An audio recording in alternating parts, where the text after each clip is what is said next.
اعوذ باللہ من الشیطان الرجیم بسم اللہ الرحمن الرحیم السلام علیکم ورحمۃ اللہ وبرکاتہ۔ کیسے ہو آپ لوگ؟ الحمدللہ میں خیریت سے، امید کرتے ہوں کہ آپ بھی خیریت سے ہوں۔ ناظرین، آج کی ویڈیو حدیث شریف کی باتیں ہیں۔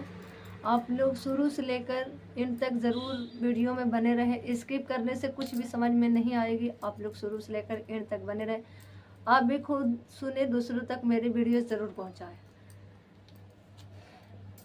حضرت طلحہ بن عبید اللہ رضی اللہ عنہ تعالیٰ سے روایت ہے کہ نبی کریم صلی اللہ علیہ وسلم نے ارشاد فرمایا، میں ایک ایسا کلمہ جانتا ہوں کہ جسے جو شخص پڑھے اس کی موت کے وقت قریب ہو، اس کی روح جسم سے نکلتا وقت اس کلمہ کی بدولت اسے راحت ملے گی۔ وہ کلمہ اس کے لیے قیامت کے دن نور رہے گا۔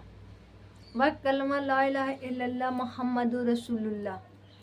جو شخص اس کو پڑھے گا، ہمیشہ ورد کرے گا لا الہ الا اللہ محمد رسول اللہ کو، اپنے ہمیشہ زبانوں پہ رکھے گا، مرتے وقت، روح نکلتے وقت، روح نکلنا بہت کٹھن ہے۔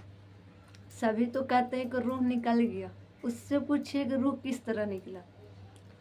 اگر اچھے کام کیجیے گا تو اچھا ہی طرح روح نکلتے ہیں۔ اس لا الہ الا اللہ محمد رسول اللہ اپنے زبانوں پہ ہمیشہ رکھیں کہ روح نکلتے وقت آپ کی وہی کلمہ آپ کے زبانوں پر بھی آئے گی، بالکل آرام ملے گی روح نکلتے وقت، سمجھیے۔ لا الہ الا اللہ محمد رسول اللہ کو ضرور پڑھیں، ہمیشہ ورد اپنے زبانوں پہ پڑھتے رہیں۔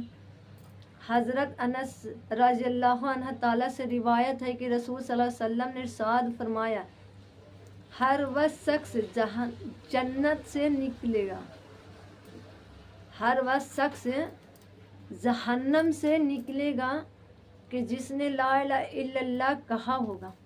ہر شخص جہنم سے نکلے گا کہ جس نے لا الہ الا اللہ محمد رسول اللہ جس نے پڑھا ہوگا، اور اس کے دل میں ایک جو وزن کی برابر بھی ایمان ہوگی، رائے دانے کی برابر بھی ایمان ہوگی، وہ شخص جہنم سے نکلے گا اور جنت میں داخل ہوگی، جس نے لا الہ الا اللہ محمد رسول اللہ کو پڑھا ہمیشہ۔ حضرت مقداد بن اسود رضی اللہ عنہ تعالیٰ فرماتے ہیں کہ میں نے نبی کریم صلی اللہ علیہ وسلم کی ارشاد فرماتے ہوئے سنا، زمین کی سطح پر کسی شہر، گاؤں، خیمہ گھروں میں ایسا باقی نہیں رہے گا جہاں اللہ تعالیٰ اسلام کے کلمے کا داخل نہ فرما دے۔ ماننے والے کلمہ والا بنا کر عزت دیں گے، اور جو نہیں ماننے والے اس کو ذلیل فرمائیں گے، وہ مسلمان کو محتاج سے بن کر رکھیں گے، بالکل ذلیل میں وہ رہیں گے۔ لا الہ الا اللہ محمد رسول اللہ کو ہمیشہ پڑھیے، اپنے زبانوں پہ رکھیے۔ زیادہ بڑی نہیں ہے، چھوٹی سی درود شریف کی طرح لا الہ الا اللہ محمد رسول اللہ۔ حضرت عمر رضی اللہ عنہ تعالیٰ سے روایت ہے کہ نبی کریم صلی اللہ علیہ وسلم نے فرمایا، خطاب کے بیٹے جاؤ، خطاب کے بیٹے کو کہہ رہا ہے تم جاؤ اور لوگوں میں اعلان کر دو کہ جنت میں وہ صرف وہ جائے گا جس کے رائے دانے کی بھی برابر ایمان ہوگا۔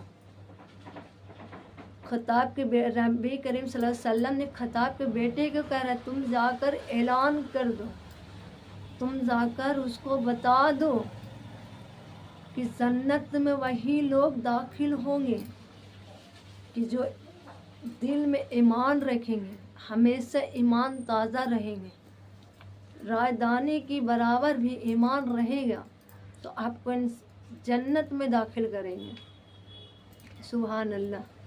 حضرت ابو لیلہ رضی اللہ عنہ تعالیٰ سے روایت ہے کہ نبی کریم صلی اللہ علیہ وسلم نے ارشاد فرمایا، نبی کریم صلی اللہ علیہ وسلم نے ابو سفیان سے ارشاد فرمایا، ابو سفیان سے ارشاد فرمایا کہ ابو سفیان تمہاری حالات پر مجھے افسوس آتا ہے۔ سفیان کو کہہ رہا ہے کہ ابو سفیان تمہارے حالات پہ مجھے افسوس آتا ہے کہ میں تمہارے پاس دنیا آخرت کی بھلائی لے کر آیا ہوں، تم اسلام قبول کر لو، سلامتی میں آ جاؤ گے۔ نبی کریم صلی اللہ علیہ وسلم نے ابو سفیان کے پاس جا کر اس کو بتا رہا ہے، اسے فریاد کر رہا ہے کہ تم اسلام قبول کر لو، تم سلامتی میں رہو گے۔ حضرت انس رضی اللہ عنہ تعالیٰ فرماتے ہیں کہ میں نے نبی کریم صلی اللہ علیہ وسلم سے ارشاد فرماتے ہوئے سنا، جب قیامت کے دن مجھے شفاعت کی اجازت دی جائے گی، جب قیامت کے دن مجھے شفاعت کی اجازت دی جائے گی، میں عرض کروں گا، اے میرے رب، جنت میں ہر اس شخص کو داخل فرما دیجیے جس کے دل میں رائے دانی کی برابر ایمان ہو، جس کے دل میں رائے دانے کی برابر ایمان ہو۔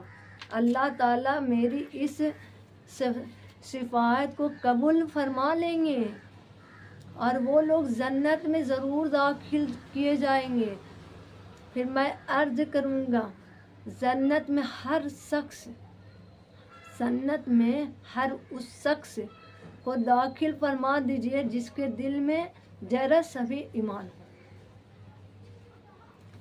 جنت میں داخل فرمانے کے لیے ذرا سا بھی ایمان ہو، اس کو آپ جنت میں داخل فرما دیجیے۔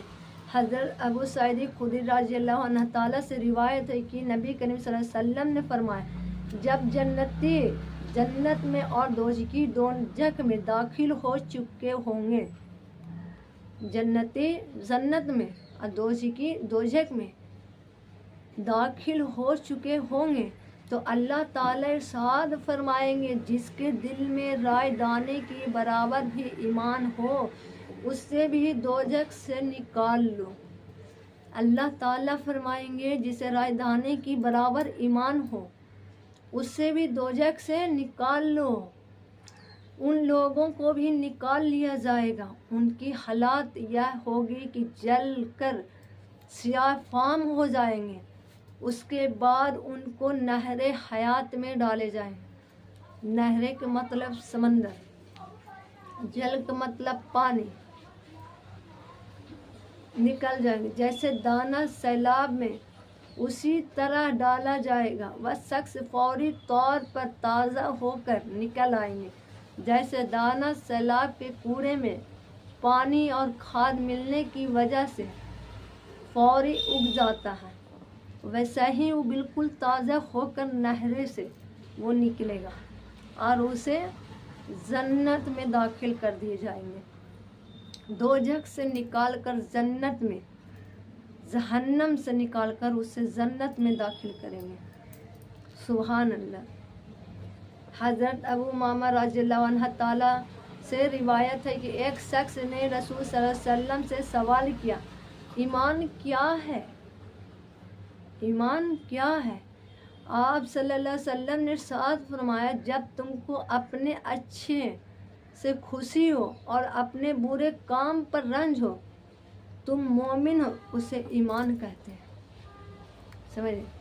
ایمان اسے کہتے ہیں کہ آپ کے دل میں اگر اچھی خوشی ہو، اچھی چیز ہمیشہ سوچتے ہیں، اچھی چیز ہمیشہ کرتے ہیں، اچھے کاموں کرنے کے لیے، اسے ایمان کہتے ہیں۔ اب برے کاموں کے لیے وہ سب مومن برے کام پر رنج کرتے ہیں۔ اگر کوئی ایسا غلط کام کر دیے، کوئی ایسا غلط کام کا افسوس آ رہا ہے کہ ہم نے یہ غلط کام کر کر بہت افسوس ہو رہا ہے، اسے ایمان کہتے ہیں۔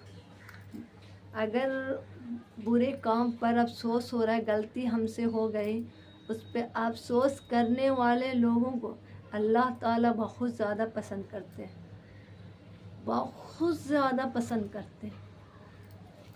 سبحان اللہ۔ حضرت عباس بن عبداللہ مطلب سے روایت ہے، مطلب رضی اللہ عنہ تعالیٰ سے روایت ہے کہ انہوں نے رسول صلی اللہ علیہ وسلم کو یہ ارشاد فرماتے ہوئے سنا، ایمان کا مزہ اس نے چاکھا اور ایمان کی لذت اسے ملی جو اللہ تعالیٰ کو رب، اسلام کے دین اور محمد صلی اللہ علیہ وسلم کو رسول ماننے پر راضی ہو گئے. حضرت عباس بن عبداللہ مطلع رضی اللہ عنہ تعالیٰ سے روایت ہے کہ انہوں نے رسول صلی اللہ علیہ وسلم کو ارشاد فرماتے ہوئے سنا، ایمان کا مزہ اس نے چاکھا اور ایمان کی لذت اسے ملی جو اللہ تعالیٰ کو رب، اسلام کی دین اور محمد صلی اللہ علیہ وسلم رسول ماننے پر راضی ہو گیا. مطلب یہ ہے کہ اللہ تعالیٰ کی بندگی اور اسلام کے مطابق عمل اور حضرت محمد صلی اللہ علیہ وسلم کی طاعت اللہ تعالیٰ اور ان کے رسول صلی اللہ علیہ وسلم اور اسلام کی محبت کے ساتھ ہو. جس کے یہ بات نصیب ہو گئی ہے یقیناً ایمانی لذت میں اس کا حصہ ہو گیا ہے. اسے ہم لوگ ایمان کہتے ہیں. ہمیشہ لا الہ الا اللہ محمد رسول اللہ کو ورد کیجیے. ہمیشہ لا الہ الا اللہ محمد رسول اللہ کو اپنے زبانوں پہ رکھیے. لا الہ الا اللہ محمد رسول اللہ کو پڑھنے سے بہت زیادہ فائدہ مند ہے. ہر چیز سے محفوظ رہیے گا، ہر چیز سے آپ کو محفوظ رہیے گا انشاءاللہ. تب تک آپ کو دین کی باتیں، اچھی باتیں میں آپ لوگوں سے شیئر کرتے رہوں گی. اور میں آپ لوگ سے اجازت مانگتی ہوں، آپ لوگ مجھے اجازت دیں. تب تک آپ سے ملتے ہیں نیکسٹ ویڈیو میں. آپ اپنوں میں خوش رہیں، اپنوں کو خوش رکھیں، ہمارے بھی دعاؤں میں یاد رکھیں.